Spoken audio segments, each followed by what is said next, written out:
মিথ্যা বানোয়াট ও এআই তথ্য প্রযুক্তি কল রেকর্ড ব্যবহার করে জায়গা সংক্রান্ত বিক্রি বিষয় নিয়ে আমাকে সামাজিক ও রাজনৈতিক ভাবে হেয় প্রতিপন্ন করার প্রতিবাদে সংবাদ সম্মেলন।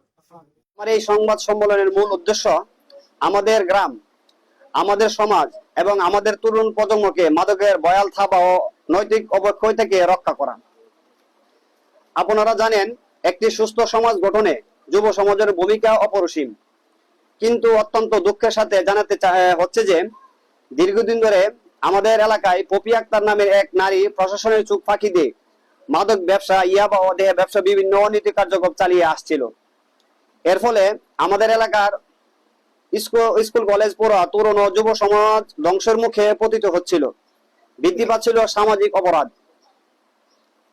এলাকার যুব সমাজ যখন দেখলো যে তাদের চোখের সামনে বন্ধুরা ধ্বংস হয়ে যাচ্ছে, তখন তারা চুপ করে বসে থাকতে পারেনি। তারা এই মাদক ও অনৈতিক ব্যবসার বিরুদ্ধে সোচ্চার হয়। পরবর্তীতে গ্রামের গণ্যমান্য ব্যক্তিবর্গ, মুরব্বী ও সর্বস্তরের জনগণ মিলে একটি বৈঠক করি। সেই বৈঠকে সর্বসম্মতিক্রমে সিদ্ধান্ত নেওয়া হয় যে আমাদের সমাজে কোনো মাদক ব্যবসায়ী ও দেহ ব্যবসায়ী স্থান হবে না। সমাজকে বাঁচাতে আমরা তাকে এই অনৈতিক পথ পরিহার করতে বলি এবং এলাকা ছেড়ে চলে যাওয়ার আহ্বান জানাই, যেন আমাদের সন্তানেরা নিজের নিরাপদে বড় হতে পারে। এখানে কোনো ব্যক্তিগত সূত্রতা ছিল না, উদ্দেশ্য ছিল কেবল সমাজ সংস্কার।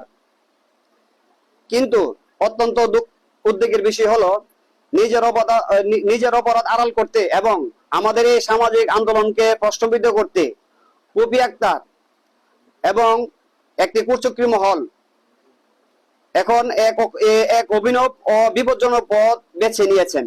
বর্তমানে যুগের আধুনিক এআই, আর্টিফিশিয়াল ইন্টেলিজেন্স বা কৃত্রিম বুদ্ধিমত্তা প্রযুক্তি ব্যবহার করে এবং পপি আক্তারের জায়গা বিক্রিকে কেন্দ্র করে তিনি আমার গলার স্বর নকল ভয়েস ক্লোন এডিট করেছেন।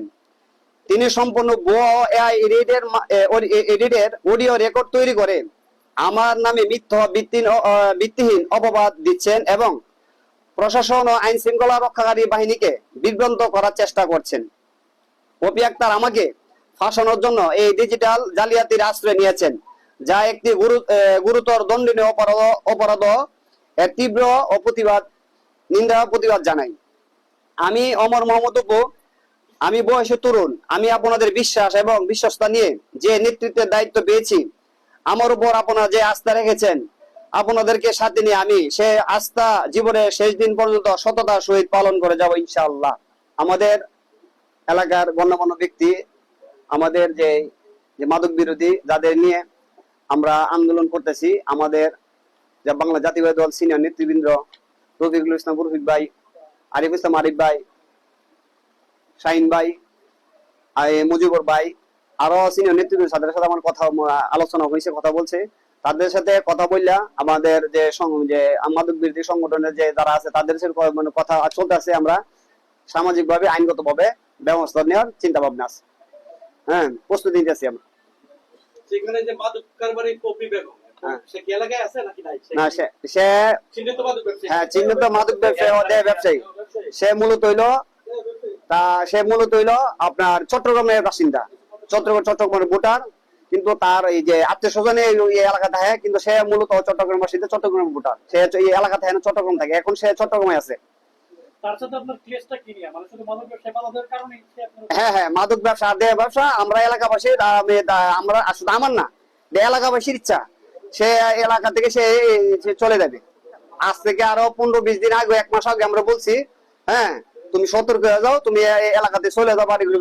ওই আরো আগের থেকে আমরা বলছি, আরো 5 তারিখের পর আমরা এই আন্দোলন করি। 5 তারিখের 2 বছর যাবো আমরা বলতেছি সে যাতে মনে করেন এই ব্যবসা ছেড়ে দেয় বা এলাকা থেকে সে বিতাড়িত হয়। 2 বছর যাবো আমরা এলাকাবাসী তারাই বলতেছি।